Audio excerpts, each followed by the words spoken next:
Father Wilson Muttathukunnel കൂടി നമ്മോടൊപ്പം ഈ ചർച്ചയിൽ പങ്കെടുക്കുന്നു. ഫാദർ, എന്താണ് വിലങ്ങാട്ടെ ഇപ്പോഴത്തെ അവസ്ഥ? നമുക്ക് വിലങ്ങാടിൻ്റെ കാര്യത്തിൽ പ്രത്യേകമായി എന്തൊക്കെ ചെയ്യേണ്ടതുണ്ട് ഫാദർ?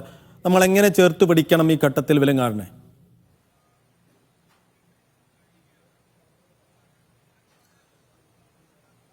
ഇവിടെ പ്രധാനമായിട്ടും എല്ലാവരും ഇതിനു മുമ്പ് സൂചിപ്പിച്ചതുപോലെ വയനാട്ടിൽ വളരെയധികം ജീവനാപായം ഉണ്ടായപ്പോൾ ഇവിടെ ജീവനാപായം ഉണ്ടായില്ല എന്ന ഒരു കാരണത്താൽ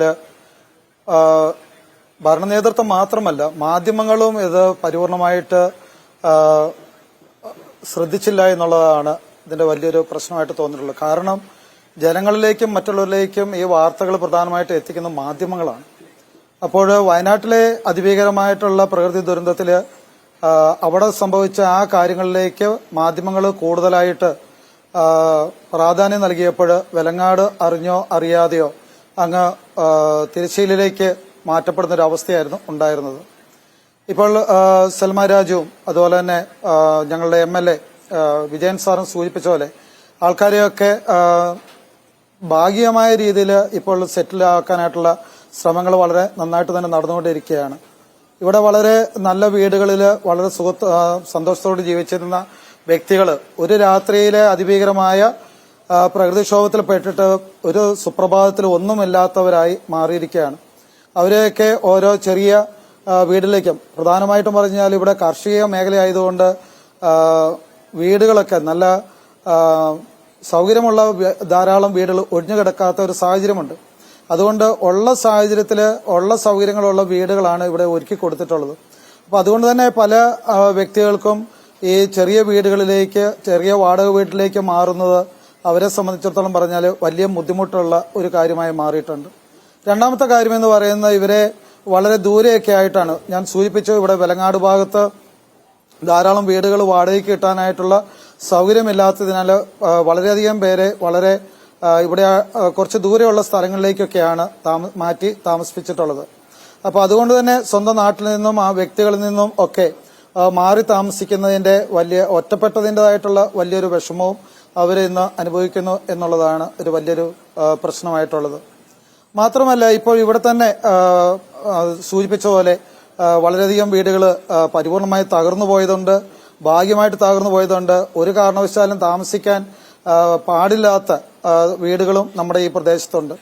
ഇപ്പോൾ 2 ദിവസം മുമ്പുണ്ടായ രാത്രിയിലുണ്ടായ മലവെള്ളപ്പാച്ചിലിൽ സുരക്ഷിതമല്ലാത്ത വീടുകളിൽ താമസിച്ചിരുന്നവര് രാത്രി തന്നെ ഇവിടെ വരികയും പള്ളിയുടെ പാരിഷ് ഹാളിൽ നമ്മൾ താൽക്കാലികമായിട്ടൊരു ക്യാമ്പ് ആരംഭിക്കുകയും ഇന്നലെ വൈകുന്നേരത്തോടുകൂടി അവരെല്ലാം തിരിച്ച് വീടുകളിലേക്ക്, വാടക വീട്ടിലേക്കൊക്കെ പറഞ്ഞു വിടുകയും ചെയ്യുകയുണ്ടായി. അപ്പോൾ അത്തരത്തിലുള്ള ഒരു സാഹചര്യമാണ് ഇപ്പോൾ നിലവിലുള്ളത്. അപ്പോൾ ഇനി ഇവിടെ പെർമനന്റ് ആയിട്ടുള്ള ഒരു റിഹാബിലിറ്റേഷൻ, സെറ്റിൽമെന്റ്, അതിനാണ് നമ്മൾ കൂടുതലായിട്ട് മുഖ്യമായിട്ടും പ്രാധാന്യം കൊടുക്കേണ്ട ഒരു കാര്യം.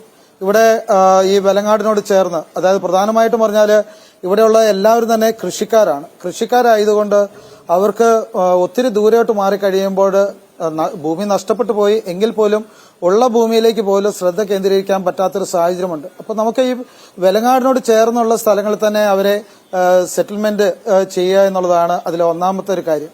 രണ്ടാമത്തെ ഒരു പ്രധാനപ്പെട്ട വിഷയം എന്ന് പറഞ്ഞാൽ ഇതിനു മുമ്പേ വീട് നഷ്ടപ്പെട്ട വ്യക്തി സൂചിപ്പിച്ച പോലെയാണ് ഇവരൊക്കെ അത്യാവശ്യം സാമ്പത്തികമായിട്ടുള്ള വ്യക്തികളാണ്. അവരൊക്കെ വളരെ കുറഞ്ഞ ആൾക്കാരുകൾ കൂലിപ്പണിയിലൂടെയൊക്കെ ജീവിക്കുന്ന വ്യക്തികളാണ്. എങ്കിലും അവർ സന്തോഷത്തോടുകൂടി ദൈനംദിന ജീവിതത്തിൽ സ്വന്തമായി പണം ഉണ്ടാക്കുകയും അത് കൈകാര്യം ചെയ്തവരാണ്. പക്ഷേ അന്ന് പാതിരാത്രിയിൽ എല്ലാ ഉടുതുണിക്ക് മറുതുണി ഇല്ലാതെ വീടുകളിൽ നിന്ന് ജീവനും കൊണ്ട് ഓടി രക്ഷപ്പെട്ട അവരുടെ കയ്യിൽ ഇന്ന് സാമ്പത്തികമായിട്ട് ഒന്നുമില്ലാത്ത ഒരു സാഹചര്യമുണ്ട്.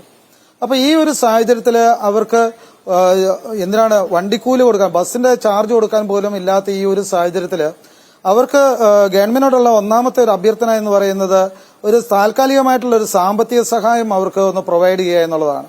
അവർക്ക് ആ പ്രൊവൈഡ് ചെയ്യുന്ന പക്ഷം അവർക്ക് കാര്യങ്ങൾ നടത്താനും ഇതിന്റെ പേപ്പറുകൾ ശരിയാക്കാനും ഇതിന്റെ ഫോട്ടോസ്റ്റാറ്റുകൾ എടുക്കാനും ഫോട്ടോകൾ എടുക്കാനും അതുപോലുള്ള എല്ലാ കാര്യത്തിനും അവർക്ക് അതുപോലെ തന്നെ ഈ വീടുകൾ വാടകയ്ക്ക് എടുക്കുമ്പോൾ അഡ്വാൻസ് ചോദിക്കുന്ന ഒരു സാഹചര്യം വന്നിട്ടുണ്ട്. പലർക്കും അഡ്വാൻസ് കൊടുക്കാൻ പറ്റാത്ത സാഹചര്യം. ഇവിടെ മുഖ്യമായ ഒരു പ്രശ്നം, ഒന്ന് വീടില്ലാത്തൊരവസ്ഥയുണ്ട്, 2 സാമ്പത്തികമായിട്ട് വലിയ പ്രശ്നങ്ങൾ അഭിമുഖീകരിക്കുന്നു എന്നുള്ളതാണ്. അതിനെ എങ്ങനെ കൈകാര്യം ചെയ്യാം എന്നുള്ളതിനെ പറ്റിയുള്ള ഒരു കൂട്ടായിട്ടുള്ള തീർച്ചയായും ഫാദർ അങ്ങ് സൂചിപ്പിച്ചത് നമുക്ക് പെർമനന്റ് ആയിട്ടുള്ള ഒരു റിഹാബിലിറ്റേഷനിലേക്ക് എത്രയും വേഗത്തിൽ വിലങ്ങാട്ടുകാരുടെ കാര്യത്തിൽ പോകേണ്ടതുണ്ട് എന്നുള്ളതാണ്. പക്ഷേ ഒരു അടിയന്തര പുനരധിവാസമോ അടിയന്തര സഹായമോ വിലങ്ങാട്ടുകാർക്ക് എത്തിയിട്ടില്ല എന്നുള്ളത് ദുഃഖകരമായ യാഥാർത്ഥ്യമാണ്.